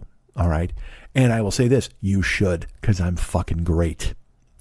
But Manny Mo was reaching out, and this is when I'm in the blackness and the darkness of my apartment and watching. I have all the lights up, but watching TV or whatever. I got earbuds in. I don't, like I said, I don't see anybody. I don't talk to anybody. And so when my phone would light up and it was a thing from Manny Mo, it was a cool little pep talk, and it made me go, oh, you know what? The world does exist outside this door. The world does exist outside my car. I have to remember who I am. I have to remember what I can do. you know? And Manny Mo has played such a part where he does these things where it's a 24-hour turnaround time. Okay. So I can't fuck around. Like, you know, usually when you buy a Cameo, it takes a week. And I take every bit of that week. And that's what I would do. Well, Manny Mo doesn't fuck around. He buys these 24-hour turnarounds. And look, do I take every hour of those 24? Sometimes I do, you know, because I'll be in the car or whatever. But I will sit down, and I think it was Manny Mo's one of the first ones where I realized that the Cameos, the longest they can be is 20 minutes. Because I was talking, and then all of a sudden it just cut me off. It said upload, and I'm like, I guess so. And I had to send him a note that said, look, man, I'm sorry. I'll call you if you want me to say the rest of my dumb shit. And he was very kind, and he's like, no, you don't have to do that. But every time I do one with the pep talk, he'll write me and he'll go, you're the funniest guy in the world. I'm so happy. It gives me such joy to see you talk. And he leaves reviews on Cameo, like talking me up. And again, it's just a kindness that I won't say I don't deserve, but I will say I don't expect. And so when he does it, it's so great. And it just makes me happy and it brings me joy. But in doing those things for him, this started to take shape where in my brain I went, because again, a listener named Alan was very nice, and he was like, man, just fucking talk. Whenever you want to talk, sit down and talk. It was another thing that prodded me after this, when the last show came out. Alan wrote it on the Westside 86 Jokers page, and he's like, look, man, just talk. You know, this is the way to do it. Don't fucking moan and whatever the fuck, just do whatever. And, I could do it with a little less telling me not to fucking moan. I'm going to do whatever the fuck I want. But I knew what he meant in the spirit of the thing. He's like, we just want to hear you, man. And there have been, again, friends and very kind people who are like, dude, you should review movies. You should do these things. And I'm always like, dude, everybody fucking does that. And they're like, yeah, but they're not you. They're not you. Because, and truthfully, I will agree. Because a lot of people will review a burrito in 2 minutes. A ton of people will review a movie in 3 minutes. Very rarely will someone sit down to do some sort of review and still be talking an hour later and not having mentioned anything about the movie they saw. So I can tell you clearly, this show is unique in this universe of people who review shit. You know what I am? You ever go to get a recipe and there's 8 fucking paragraphs about the person owning a bike? And you're like, fuck you, I just want to make chow mein. I don't understand who the fuck you think you are that I came here to somehow, I'll skip ahead. I constantly, always, even any Instagram video, I follow a guy, and I don't even know why I do. There's a dude who makes sandwiches. And he started to do, he's not a personality, but he's become one, so he's got a ton of followers or whatever the fuck. But, he started doing these, customized entrances, and he's ironic. He's doing it to be silly, but every time he does it now, I'm just like, all right, man, that was funny for, a couple weeks, but you don't have to do that anymore. It's silliness. And then he just makes a sandwich, and then he goes, oh, yeah, it's okay. Well, now I'm going to plus it up. And he's the sandwich guy. I forget his name. Sandwiches of History, I think. And again, I find him to be an enjoyable presence. He's another guy on Instagram I watch every day. But at the same time, in my brain, I'm just like, why the fuck, I could do this shit. Why the fuck am I not doing this? And then I'm like, well, you know why? Because the Sandwiches in History guy has almost 1 million followers or whatever the fuck he has, and he's already doing it. I can't make sandwiches and go, hey, everybody, watch me make sandwiches. They'll be like, what makes you different from the other sandwich guy? I go, I don't fucking know. Nothing. And so then it makes me go, I shouldn't do this. But I go the other way now. Here's what I lean into. I lean into this. How am I different from the sandwich guy? Because I'm an hour into this fucking show, and I haven't even picked up a knife. I haven't found ingredients. I haven't told you one goddamn thing about this sandwich. How great is that? and hopefully you're completely on board and you're not like me fast forwarding through shit all the goddamn time. Because truthfully, that's again, when you go, there'll be some blog. And someone will be like, you know what? I'm going to tell you all about this barbershop. You're like, okay, cool. I'm trying to get a new barbershop. And then they'll be like, when I was 7, and I'm like, I am going to break your kneecaps. I don't know who the fuck you are. You know what? I don't have to move for anybody, but I'll move quickly to put a fucking rag in your mouth if you're going to type a bunch of shit about what happened when you went to your fucking 8th grade dance when I'm just trying to figure out what the fuck to do when I got to make chicken soup. Jesus fucking Christ, back off. Go ahead and holster those fingers. Nobody gives a flying fuck about you or your past. Everybody is here to find out about beef stew. Nobody gives a shit about your cousin. But fuck me, man. So I hear the thing. I'm them, though. I'm complaining about them. I'm them. You're here to find out what movie I saw or what I did last night at Schmitty's. And guess what I did last night at Schmitty's? I talked about nothing until there was nothing else to talk about. And I never told you about a goddamn movie. What a weirdo. What a fucking weirdo I've become. So the point is, this was only supposed to be 20 minutes, and it was going to be in the beginning, because I don't even know, like, again, it's got the new music.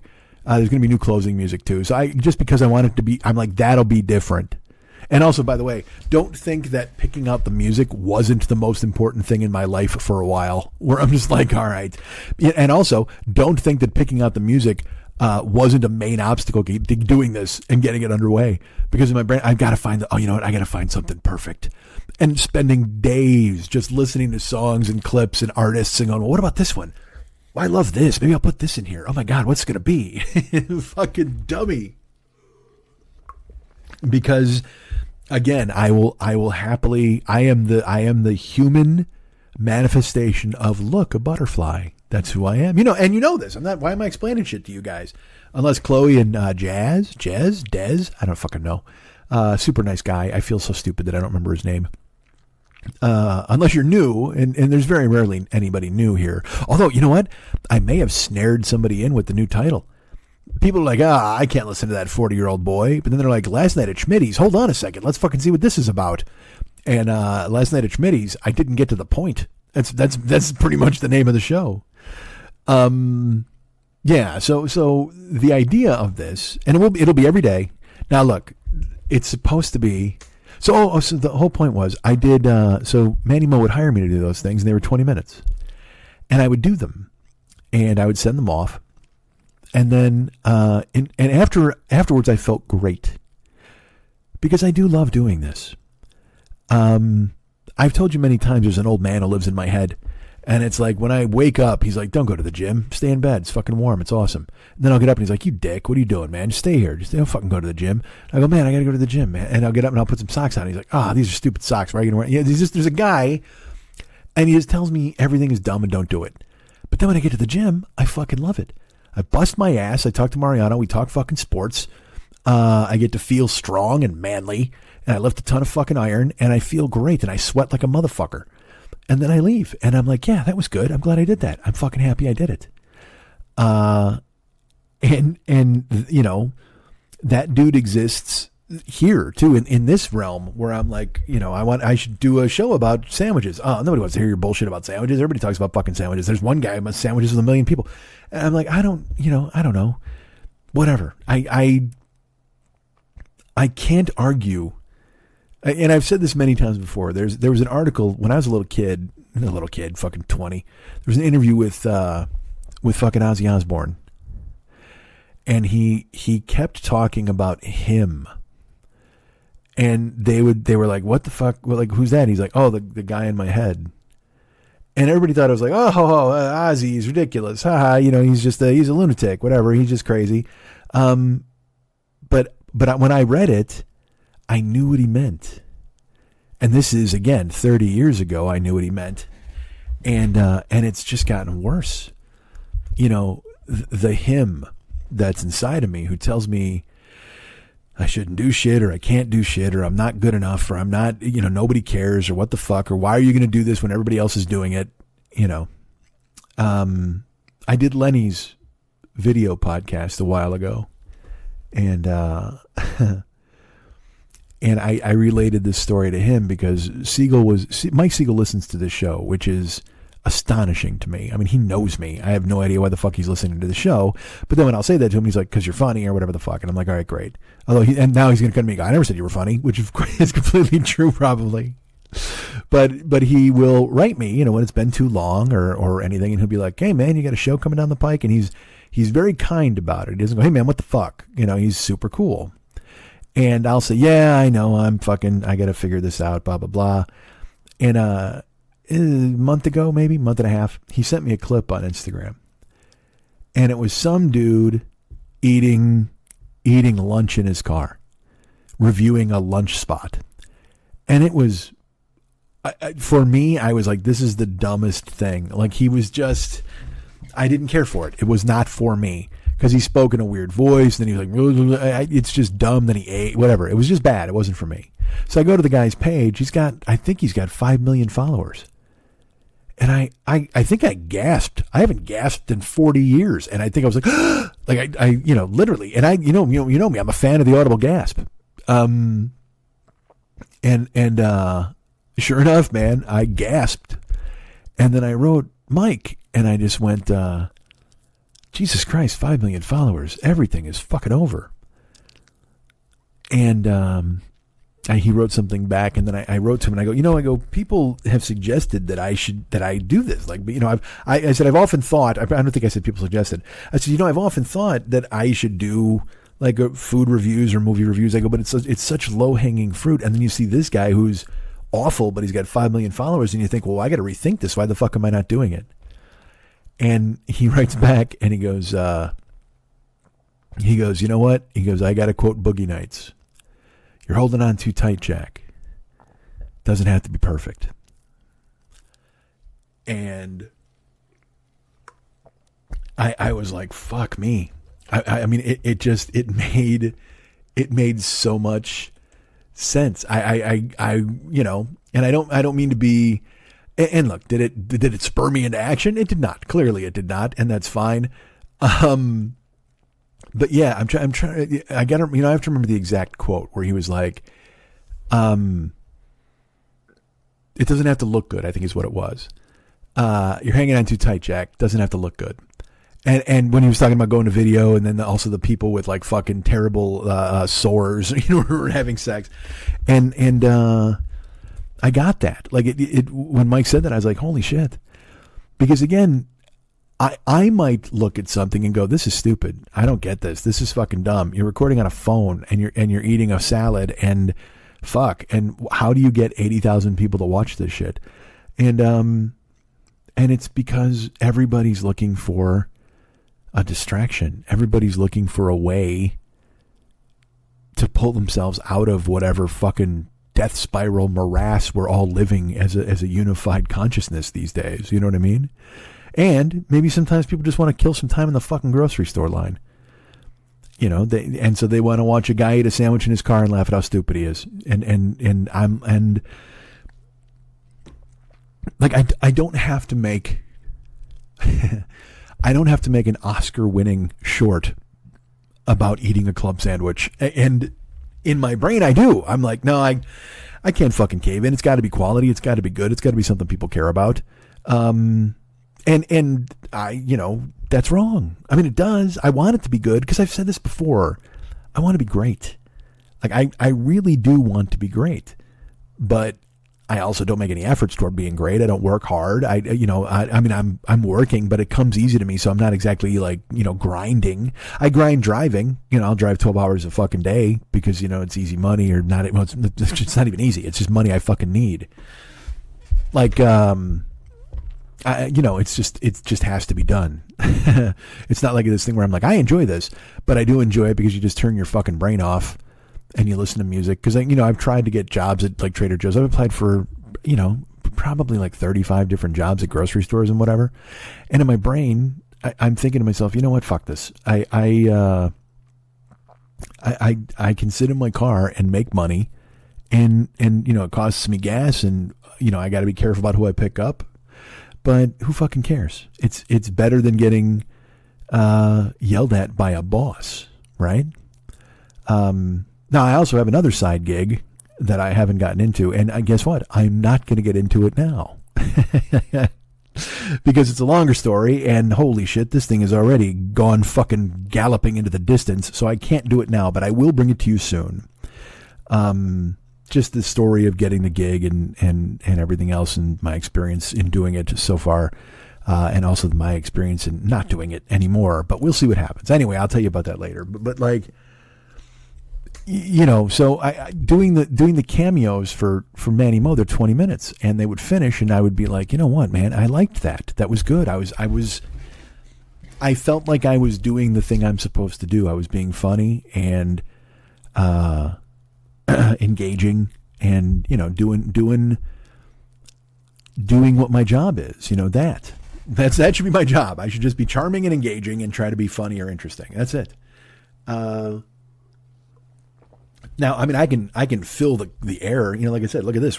This was not supposed. So this was supposed to be 20 minutes. And the challenge going forward will be keeping it to 20 minutes. Truthfully. Because again, I'm going to do this every day.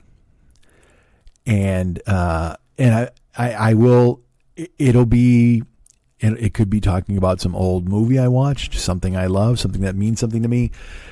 Because again, during the pandemic and through every other goddamn thing, I watched tons of movies, tons of shows, tons of documentaries, and I didn't really talk about it because I'm like, I don't want to spoil shit. Well, this show, this particular, whatever this is going to be, I'll be spoiling shit and talking about movies and look, I think I've already established that it's not just going to, because part of me thought I would come on here and be like, hi, it's Mike. This is going to be different. We're going to talk about stuff, and here's what I'm getting, and I was just going to segue. And my brain didn't allow that to happen, at least not today. So maybe tomorrow, maybe someday. So all right. So look, I'm going to do this. Get ready for this fucking cop out. It's 6 a.m. and I got to be in the gym in 5.5 hours. So I got to sleep. So it's easier for me to do this knowing I'll be here again tomorrow. You'll be getting another thing on Tuesday morning. So this is a daily thing. Will it always be 90 minutes? As I just looked at the fucking calendar or whatever the fuck this is, a clock, and I can't believe it. No, I hope to God it isn't. But I'm not going to put any blinders on me. Like, you know how I've always been. I do podcasts and they got a clock and I laugh and I'm like, look, this is the only fucking thing you own. Do what you want. But everybody has to adhere to time limits. Everybody, and it makes complete sense. I'm learning that perhaps it is daunting to ask people to listen to me 2.5 hours. You know what I mean? I've been thinking that about my live show. And I did the one man. And look, if I've said all this shit, fucking hit me in the head with a shovel. I totally get it. But the live show was over 3 hours. And that's a lot of people, that's longer than fucking Dune or whatever the fuck, you know what I mean? And Dune's got Timothée Chalamet. I don't have a fucking Chalamet to show you guys. My Chalamet never goes on the road. I've never unsheathed my Chalamet on stage. But so I'm like, well, you got to do a show that's like an hour to 90 minutes. Try to figure that out. When I saw Gallman, I went and saw Gary Gallman. He did 2 hours and it was fucking good. But I do admit, I was in my brain, I was like, boy, this is, it didn't fly by breezy because it wasn't a big crowd. He did crowd work and he did bits and he's a genius. But I have to admit, as a comic, watching it from a scientific point of view, business point of view, I was like, yeah, this seems a little long. But and it's so stupid for me to say that, you know what I mean? Like fucking crazy. Cause then I saw Brian Regan and he did an hour and 45 minutes and I was like, that's over? Why is it done? And then I looked at my watch. I was like, holy shit. So I'm not casting aspersions on Gary because look, he was entertaining the entire fucking time, but because I went there as kind of a gorillas in the mist observer, I was trying to figure out, cause I'm trying to figure out my place as well. If I were to come back and do theaters or go book myself in towns, I can't do 3 hours. Nobody wants to hear me talk for 3 hours. So this show is supposed to be 20 minutes and here we are at, like I said, 90. And that's shocking to me. This will be a daily show. It won't always be 90 minutes. It won't. And a lot of times I'll get to the point. And you know what? I'll get the hang of this. Because again, the podcast itself, the 40-Year-Old Boy, the first episode was 22 minutes. It evolved into the beast it became, which is fine. So this show was supposed to be 22 minutes. And look what happened. Because that other show was supposed to be longer and it turned into 22 minutes. Well, this was supposed to be 22 minutes or whatever the fuck. And now here we are. So, what I'm going to do now is because there's going to be one of these every day. And there will also still be 40-Year-Old Boy episodes. Like when I sit down and look, I should call this a 40-Year-Old Boy episode. I should. But I'm not going to because I want to use this as a way to introduce you to the concept that I'm going to be doing a show every day. Guys, I'm shocked that you can hear my voice with my head so far up my own ass. I'm not going to lie to you. I don't know how my voice is reaching you in the abyss. And yet here I am spitting. I'm spitting, folks. And look, man, so what'll, in your thing, it'll say, because I'm going to market this as, like I said, 40YOB : I don't know if I can even put a colon in the title. I'll just say last night at Schmitty's. And, you also know that I like to be truthful in advertising. So in my brain, I'm like, it should really be about stuff that you did last night. But unfortunately, I can't do that because some nights I just fucking drive and I don't watch a movie. So I can't fucking come here and talk to you about that because that's going to be a 40-year-old boy episode. And oh my God, you don't care about me and my weirdness. So this is, and it's fortuitous. Look, it's the first of the month. Actually, you know what? April Fools. This is not going to be a daily show. Look at me participating in amateur night by telling you that this isn't going to be a fucking daily thing. Another reason I'm wrapping it up, my water is just about gone. And as you can hear, my throat is probably burger. And it's 6 a.m. and I got to sleep before I go do fucking hammer curls. So to recap, this is the first episode. Also, I don't have a logo for this yet. I was gonna. I might have one. I don't know. I got to figure out what it's going to be going forward. I had ideas of what it could be and should be and what this would be and whatever. Who cares? Nobody gives a fuck. See, that's what I mean. I will, like I said, I obsessed over the music, the intro and outro music. I obsessed over the logo. I got all this dumb shit. When in reality, it's just the content, and that's all that matters. All that fucking matters. Like nobody's sitting down to this and going, I hate this intro song. I'm out. Or maybe you are. Maybe you already did. You know what? If that's the case, you're not even hearing this now. So you know what? Fuck off. How dare you judge me from just the goddamn opening song? That makes no sense. Zero fucking sense. You know what's funny is I think to myself now, could I do an hour and 45 minutes? I don't even know. That's way too long. Like every day. Could I do this every single day? I probably could. Because at least an hour of this is absolute stupid. So I could be stupid for an hour. I dare to be stupid, clearly, like my good friend Weird Allen, that's what I call him. And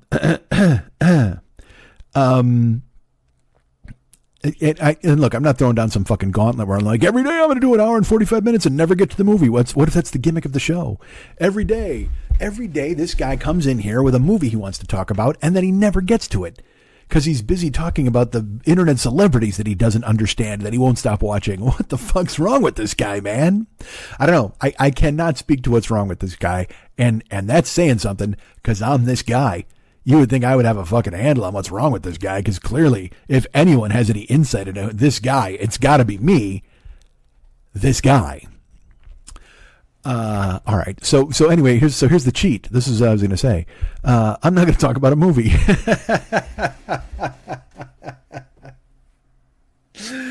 We'll call this the introductory episode of Last Night at Schmitty's, and it's meta because last night at Schmitty's, I did this. So there you go. That's what we're going to call this. So last night at Schmitty's, I did the first episode of Last Night at Schmitty's. And going forward, well, certainly we'll talk about whatever soups I eat. We'll talk about whatever movies I've seen. We'll talk about whatever music I'm listening to. We'll talk about the people I meet. You know what? We'll talk about the people in my neighborhood. Well, who are the people in my neighborhood? And also, you know what? There will be, I should do this because we're just firing away here now. And I had momentum, so I didn't want to stop. But there's going to be breaks in here too.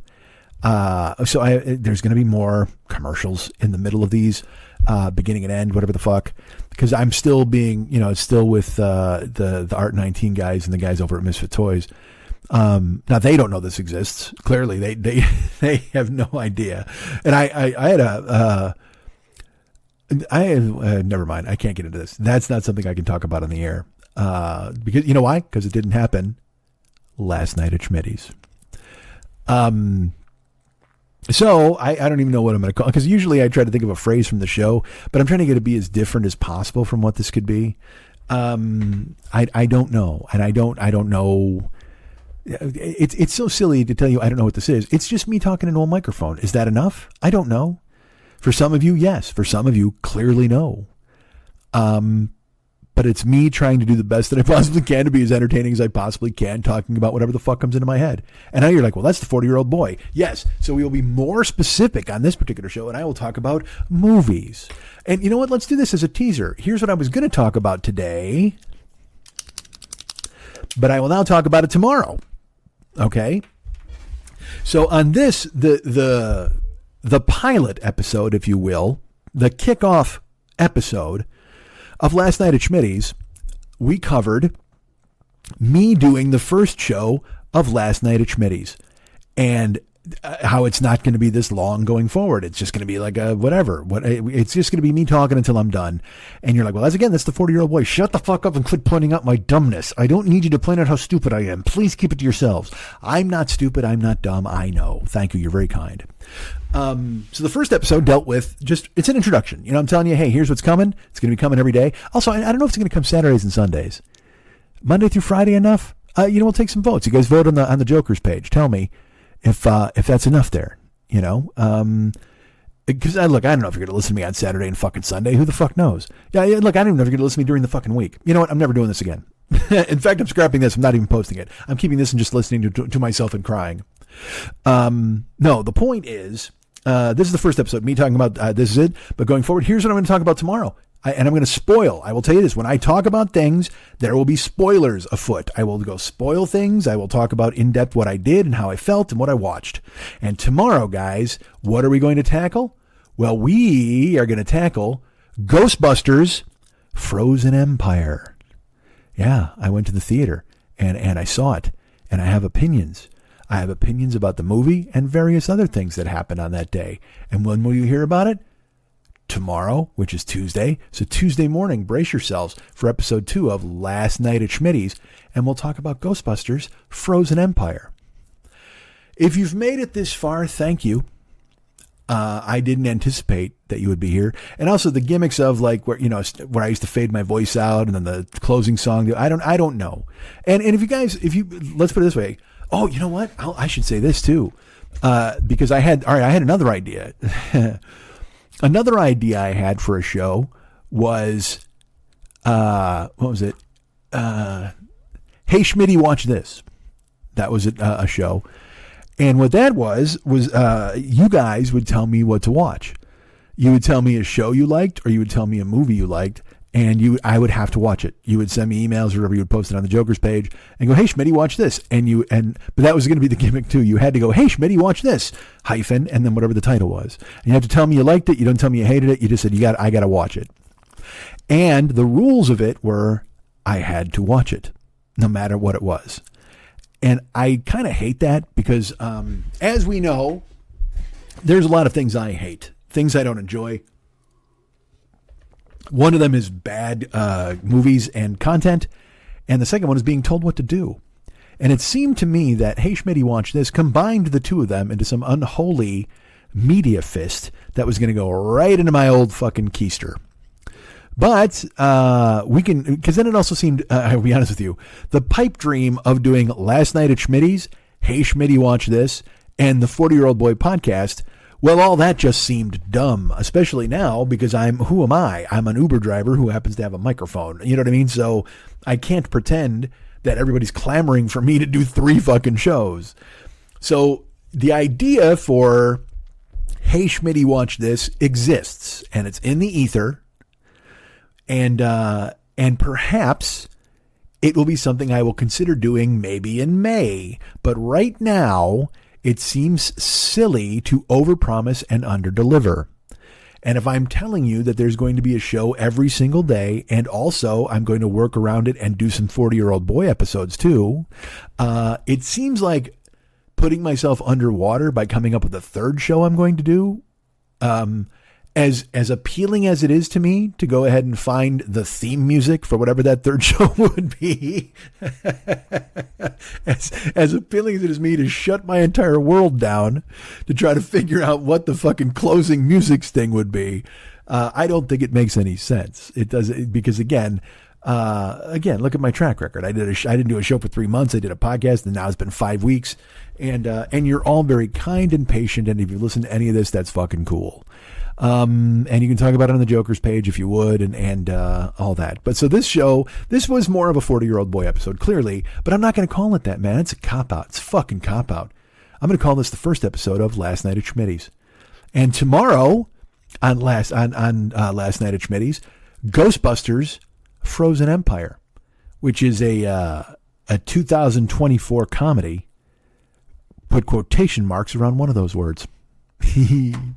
All right. I'm trying to think of a cute out, and I ain't got one, man. So let me just say thank you again for even caring at all about anything that I fucking do. And if you've made it this far, you're a goddamn peach and a prince. And if I was there right now, I'd pinch your cheek and kiss your forehead and smack you right on the ass. You're the fucking best. All right, man. Last night at Schmitty's. Back tomorrow.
More than 60% of sales on Amazon come from independent sellers, like Sylvia.